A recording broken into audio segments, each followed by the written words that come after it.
Bonjour à toutes, bonjour à tous. Dans cette vidéo, on va créer une ligne de commande qui va nous permettre de faire une recherche de job qui sera enregistrée dans un fichier Excel en moins de 2 heures.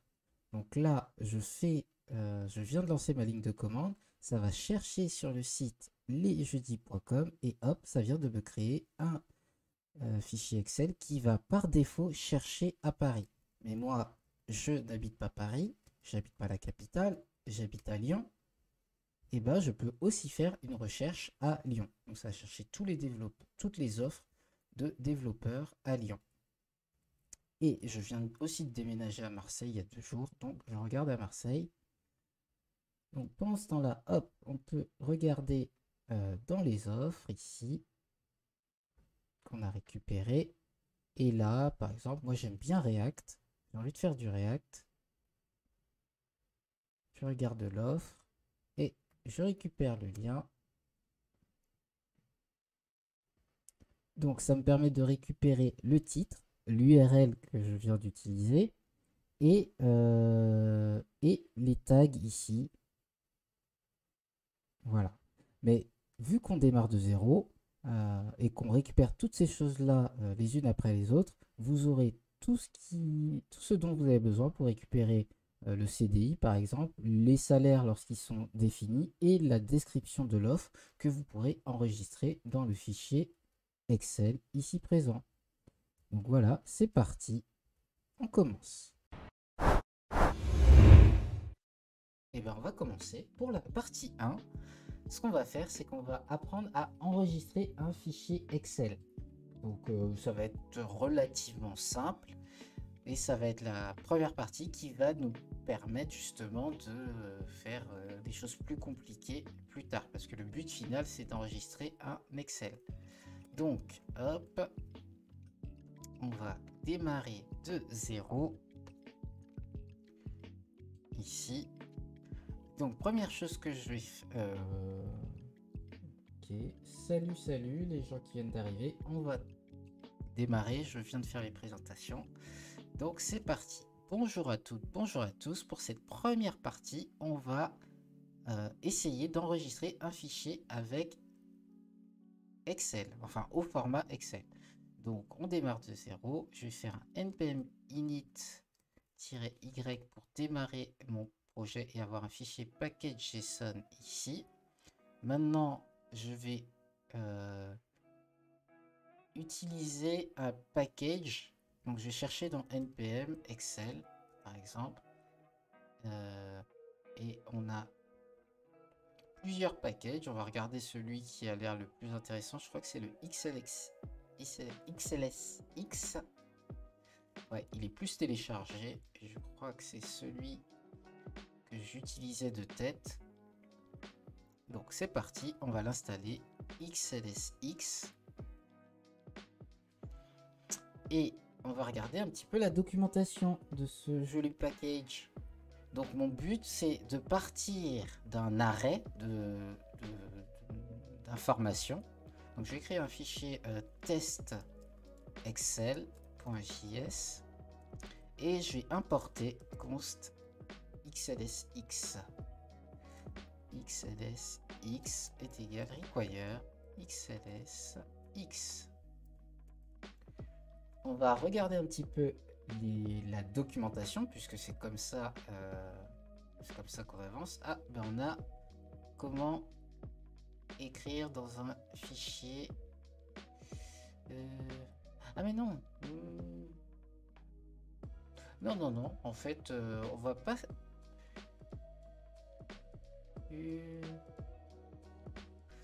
attendez, write a file.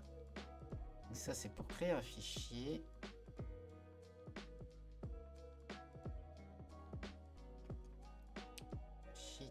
HTML, c'est pas ça que je veux. Browser, on veut pas aller dans le navigateur.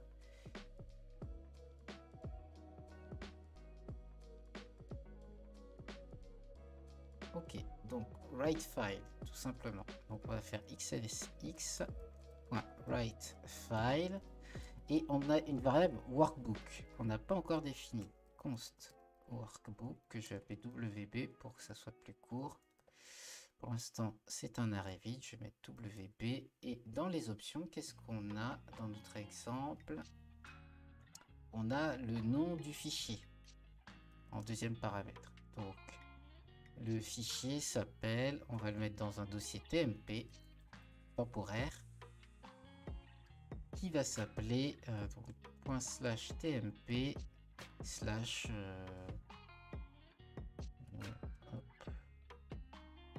on va mettre un timestamp ts new date .get time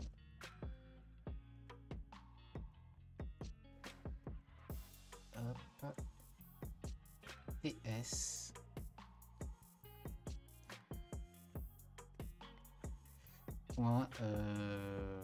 xlsx. Hop. Ok.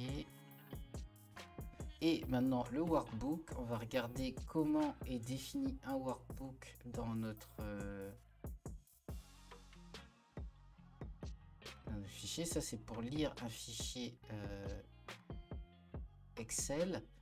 Moi je vais l'écrire, donc je crois que je vais pouvoir trouver quelque part, peut-être dans les démos, une base qui nous montre quel est le format par défaut d'un workbook, ou plutôt je vais peut-être générer un workbook, et une fois que j'aurai généré ce workbook, je vais inclure du texte à l'intérieur. Il y a plusieurs manières de faire, on va en choisir une.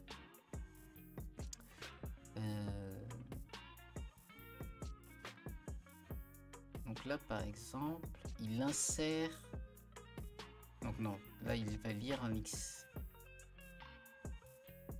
fichier Excel extérieur, Creating File System First, Reading, ah voilà, là on lit Creating a Workbook from Scratch, donc créer un workbook de zéro. Parfait, c'est exactement ce que je voulais.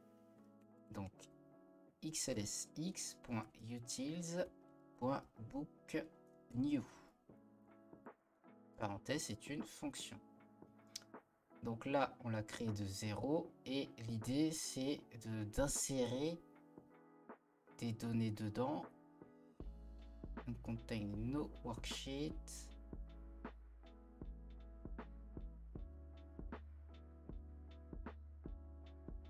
Donc là en fait on crée un fichier de base, et bien on va essayer de regarder comment on va ajouter une worksheet ou un workbook, puisqu'on vient de créer un workbook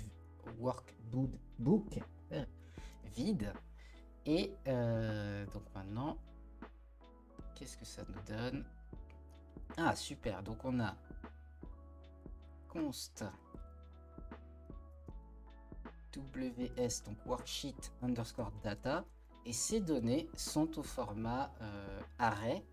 Donc c'est un arrêt d'arrêt qui va contenir, bon, on va prendre ça, ça contient, on s'en fiche des données pour l'instant, on fait un test, on regarde si ce test fonctionne. Ensuite ces données on les insère dans un worksheet ws xls utils.aoa2sheet avec ws data. Donc on inclut un arrêt d'arrêt dans le worksheet, et maintenant ce worksheet on va l'ajouter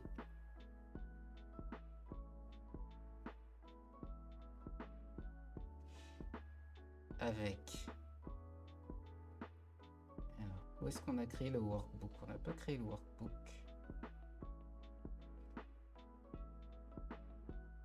Enfin si, on l'a créé là, donc ça fait xls.utils.book append sheet wb ws ws name, et ça va être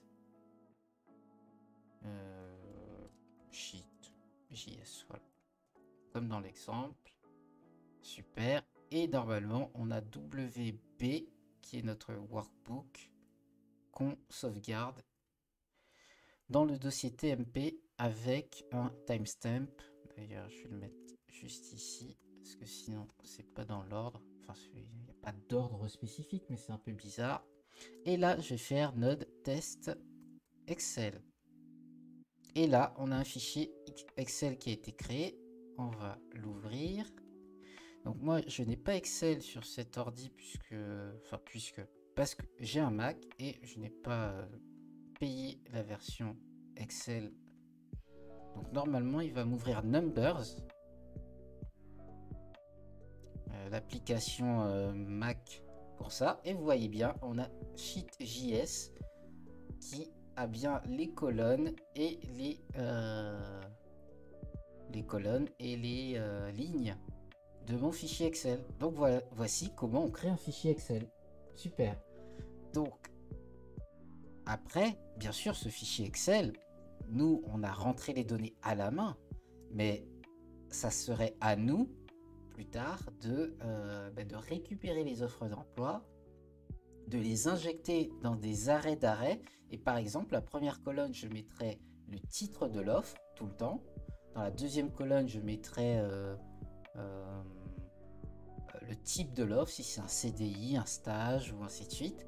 Et dans chaque colonne, je mettrai des informations différentes. Et je mettrai à chaque fois les mêmes informations. Parce que dans notre cas, on met différentes choses. Mais je pourrais mettre 2 fois des lettres, régénérer le tout. Ça recrée un nouveau fichier que j'ouvre ici. Vous voyez? Et donc, on pourrait mettre tout le temps des lettres, enfin des textes tout le temps. Et donc, comme ça ferait on appelle ça un Excel bien nommé. Par exemple, on mettrait title, enfin titre de l'offre, type de contrat, ville, et ainsi de suite. Voilà, j'ai pas tout mis. C'est un peu l'idée. Je viens de régénérer. Donc à chaque fois, je relance la commande. Hein. C'est ce fichier qui génère le fichier, donc qui génère le fichier Excel. Donc je relance la commande. Et qu'est-ce que je fais? Hop. Et là, ça ouvre bien. Et vous voyez, on met bien titre, contrat, ville. Donc c'est à nous de créer ce fichier à notre convenance. Donc voilà, c'était super rapide pour cette partie 1. On va passer à la partie 2 où on va aller chercher les informations en ligne et on va les inclure dans notre fichier Excel comme on vient de voir dans cette partie 1. Donc là, ça va être la partie un peu plus longue. Eh bien, c'est parti. Et voilà, c'est la fin de la partie 1. Pour la partie 2, je vous invite à vous connecter à codiscovery.co et à aller dans la partie blog. Vous retrouverez tous les replays Codiscovery et si vous cliquez sur la partie 2, vous remarquerez que vous devrez soit créer un compte, soit vous connecter à un compte. Dans mon cas, je vais me connecter à un compte et moi, c'est générique@codiscovery.co. N'hésitez pas à m'envoyer un email si vous avez une question. Soit je reprends le lien blog ou j'utilise la fonction de recherche et là, je peux utiliser un mot-clé de la vidéo YouTube. Dans mon cas, c'est multijoueur. Je tape entrée et je retrouve toutes les vidéos avec le mot-clé multijoueur. Ici, on reclique sur la partie 2 et cette fois, elle est accessible. Vous avez bien sûr la vidéo de la partie 2, un rappel avec la vidéo de la partie 1 et surtout le code source afin d'utiliser le code de fin de projet qui fonctionne.